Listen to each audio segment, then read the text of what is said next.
When Egypt chose to correct itself, the day absolute power was silently reversed. By the end of King Jet's reign, Egypt had achieved something no early civilization had ever managed before. Perfect internal control. No rebellions, no civil war, no collapse. The state functioned flawlessly. And that was the problem. Around 2970 BC, Egypt's ruling class understood something terrifying. Jet had proven that kingship no longer required belief, ritual, or even divine approval. Fear alone was enough. Administration could replace faith. Silence could replace loyalty. The old balance of Mayat was gone. Power had become mechanical. Court records from this period show a disturbing consistency. Taxes were collected with precision. Borders remained untouched. Labor was organized without resistance. Yet names began to disappear. Officials rotated too quickly to build influence. Priests continued rituals, but meanings were stripped away. Words survived. Explanations did not. Jet did not rule like a traditional pharaoh. He ruled like a system. Ivory labels emphasize permanence, punishment, and repetition. Surveillance replaced symbolism. The cobra no longer protected Egypt, it observed it. This frightened the elite more than chaos ever could. Because if this model continued, kingship itself would change forever. The pharaoh would no longer be a bridge between gods and people. He would become an instrument of removal, a living law with no limits.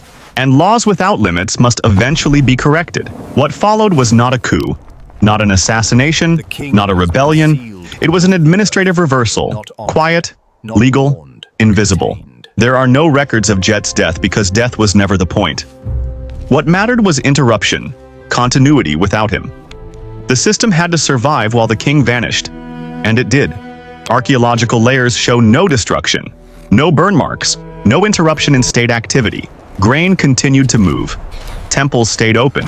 Courts functioned. Egypt did not mourn. That silence was deliberate. Jet was not condemned publicly. He was not cursed. His monuments were not violently destroyed. His name was simply removed. Not everywhere at once. Methodically, patiently. Like an error being corrected in stone. Human sacrifice declined sharply after his disappearance. Symbolism softened. Distance was reintroduced between king and people. The serpent remained, but its presence was restrained. The system learned from its own excess. Jet had crossed a boundary no king was allowed to cross. He proved that fear could rule better than faith. And Egypt decided that knowledge was too dangerous to preserve. So it erased him. Not because he failed, but because he succeeded too completely. This was not weakness, it was control. And it set a precedent that would shape Egyptian kingship for centuries. Because from this moment forward, every pharaoh would rule knowing one truth. Egypt does not forgive kings who remind it how fragile power really is. What comes next? Part 5. The reign of King Den did not restore innocence, it restored distance. In the next part, we uncover how Egypt redesigned kingship itself, how power learned to hide, how violence learned to disguise itself as ritual, and how the lesson of Jet was never forgotten, only buried deeper.